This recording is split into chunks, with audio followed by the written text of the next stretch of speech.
A existência em Lyon prosseguiu, expectante, rotineira, monótona. Na primavera de 256, entretanto, a Vila Vetúrio enganalara-se para o casamento de Galba e Lucila, com a imponência característica das famílias abastadas da época. O noivo, não obstante prematuramente envelhecido, e a jovem companheira bela e fútil pareciam irradiar otimismo e ventura. O pilho, embora trôpego e fatigado, retribuindo a visita de um genro, acompanhara o filho para a cerimônia dos esponsais. O retorno dele, depois de tantos anos, trouxera grande interesse na capital da Gália Lugudunense. O suntuoso palácio rural convertera-se, de novo, em centro importante de intrigas políticas, por meio de noitadas fulgurantes e alegres.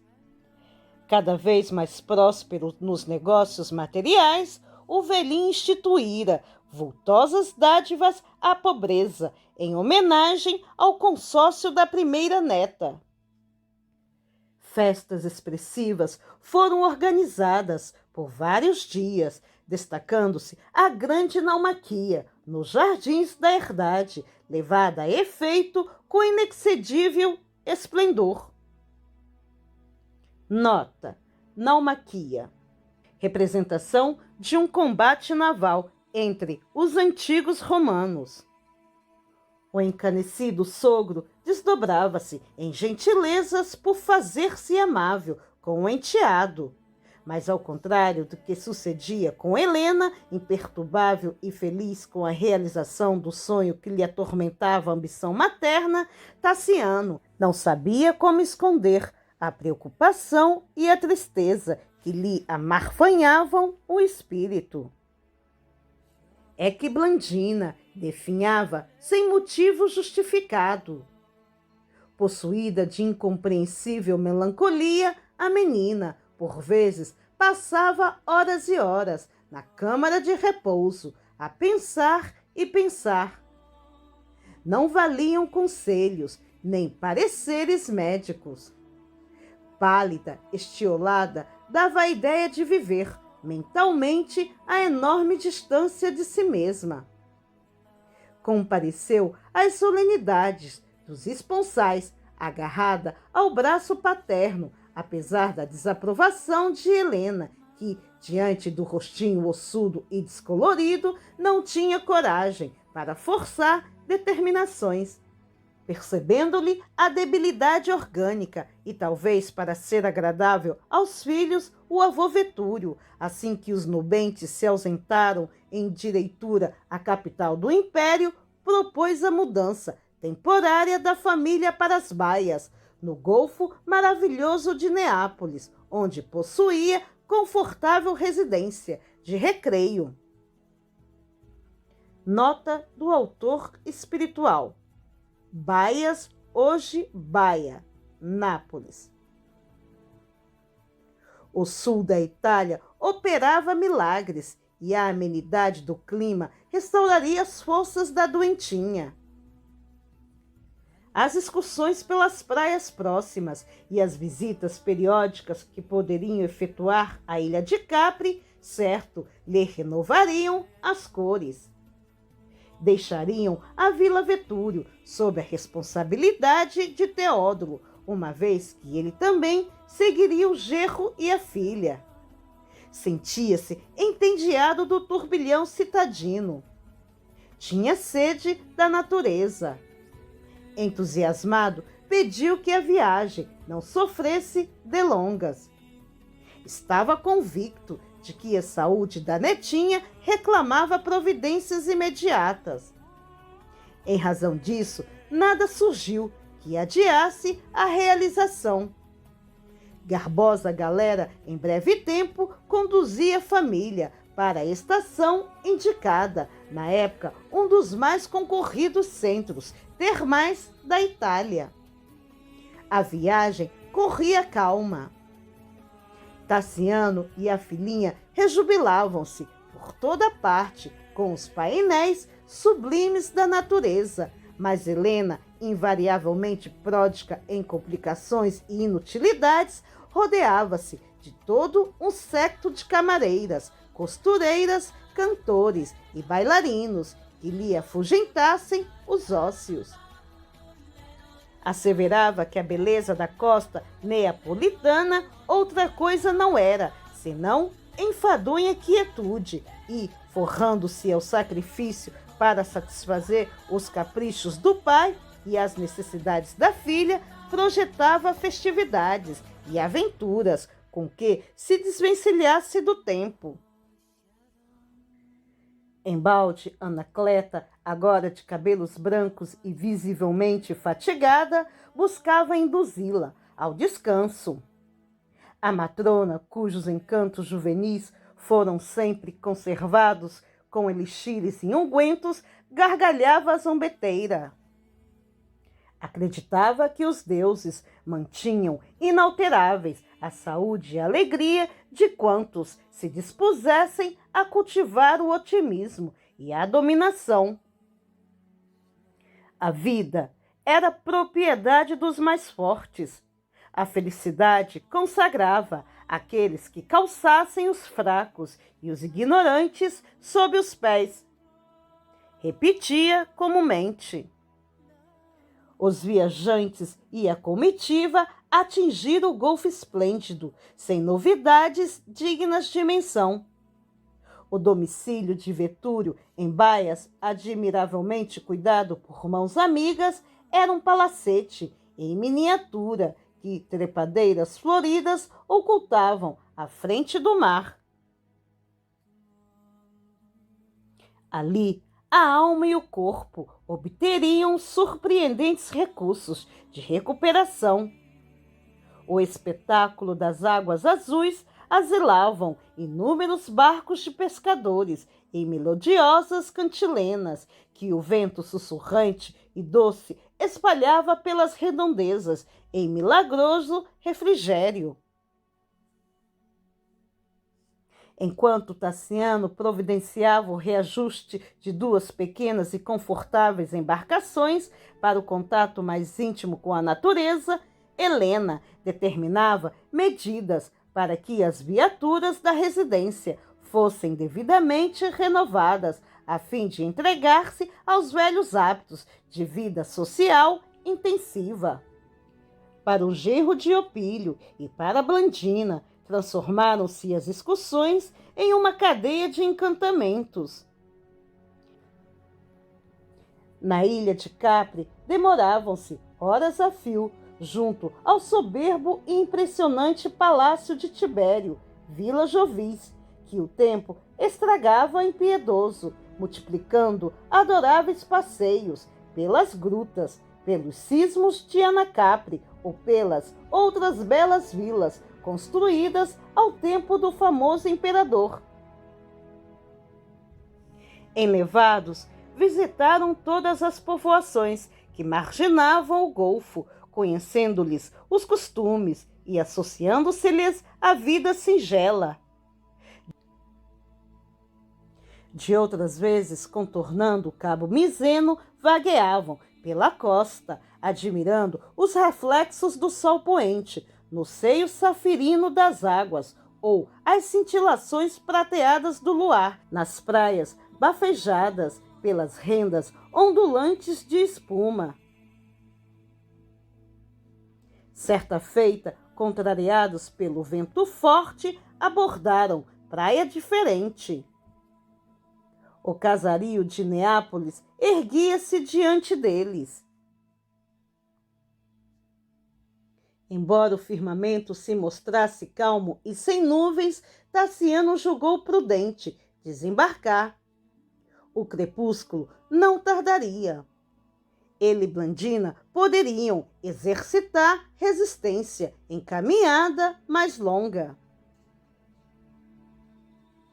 O servo que os acompanhava incumbiu-se de restituir a embarcação ao recanto, que lhes era familiar, logo que a ventania amainasse, e pai e filha, contentes, passaram a visitar empórios e praças, monumentos e jardins. A satisfação a cada instante lhe retardava o passo. Alugariam, por isso, um carro para a volta. Parando aqui e acolá, quando o sol já havia mergulhado no poente, em um dilúvio de raios de ouro, defrontaram-se com a padaria de Agripa. O odor agradável que vinha do forno colhera-os na passagem e, solicitado por Blandina, Tassiano concordou em entrar no estabelecimento. Guloseimas variadas enfileiravam-se à farta. E, enquanto Agripa atendia cortês os dois excursionistas, estes ouviram uma doce voz de criança que, não longe, cortava o silêncio vespertino, cantando ao som de uma harpa irrepreensível.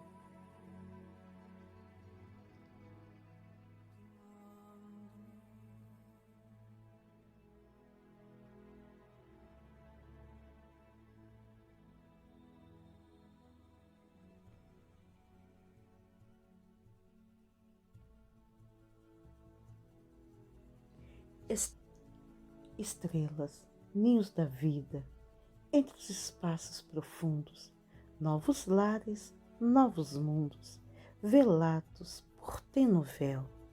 Louvores à vossa glória, nascida na eternidade. Sois jardins da imensidade, suspensos no azul do céu.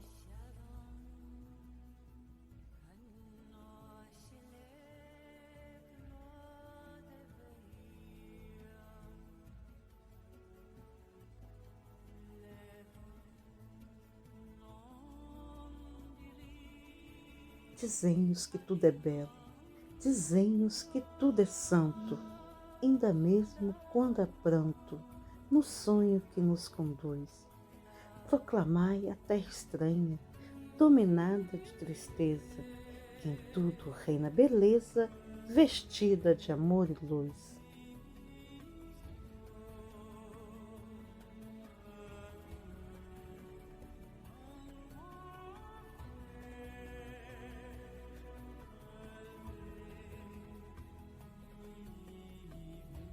Quando a noite for mais fria, pela dor que nos procura, rompei a cadeia escura que nos prenda o coração, acendendo a madrugada no campo de novo dia, onde a ventura irradia eterna ressurreição.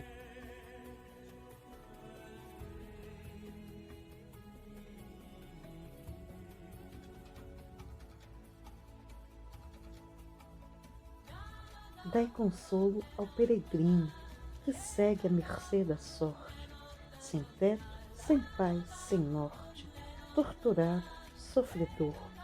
Templos do sol infinito, descerrai à humanidade a bênção da divindade nas bênçãos do vosso amor.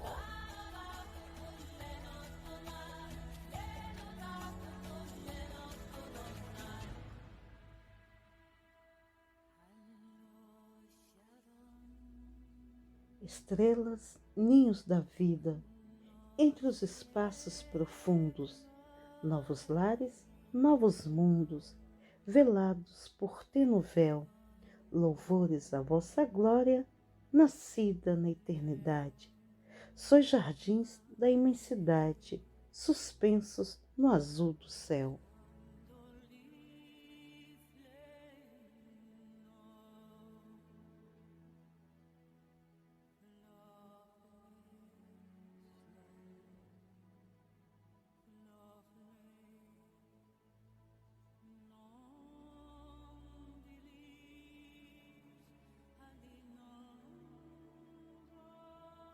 Tassiano e a menina trocaram mudo olhar de intraduzível assombro.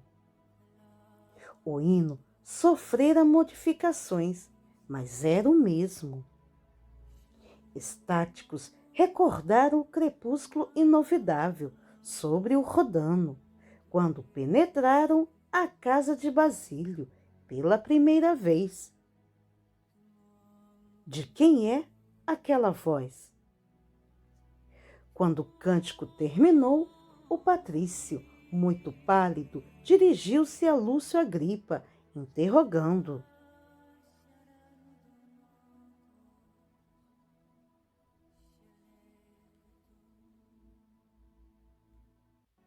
Amigo, por obséquio, podereis algo informar-me sobre a música que ouvimos em vossa propriedade?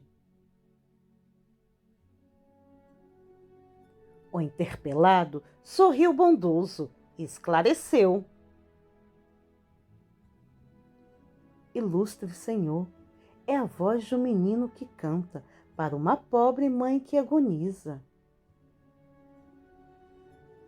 Quem é essa mulher? Indagou Tassiano com ansiedade.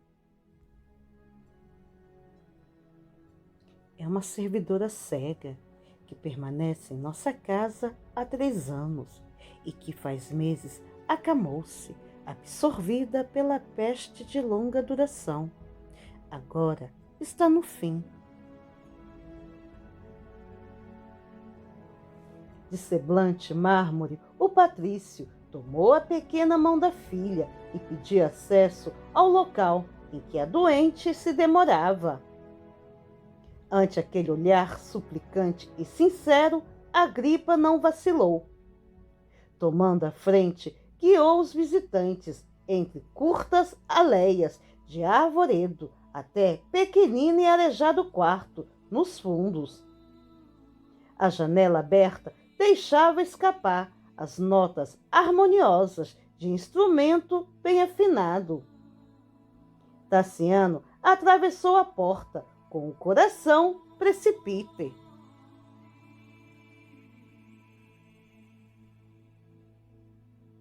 Em um quadro que jamais olvidaria, contemplou Lívia, semi-cadaverizada, a ouvir ofegante um menino simpático e humilde que cantava com veludosa ternura.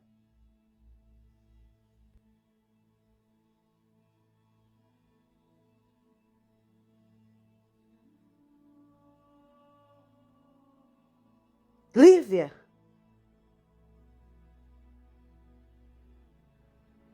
Gritou atônito. Lívia! Lívia! Repetiu Blandina ardentemente.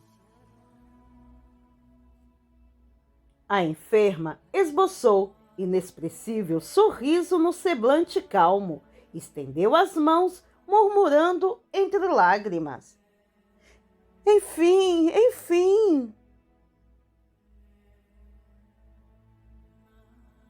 O patrício fixou consternado os restos ainda vivos da mulher que ele amara e cuja afeição se dedicara com fraternal ternura.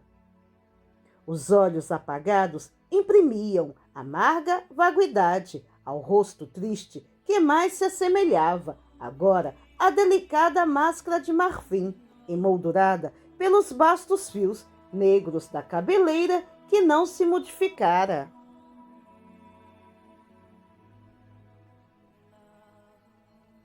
Enquanto Blandina se inclinava carinhosa para o leito, ele quis clamar a revolta que lhe lanceava o coração, mas pesada nuvem de dor constrangia-lhe a garganta. Lívia adivinhou-lhe a angústia e, tendo assinalado a presença de Agripa, ensaiou uma apresentação que pudesse aliviar a tensão do momento.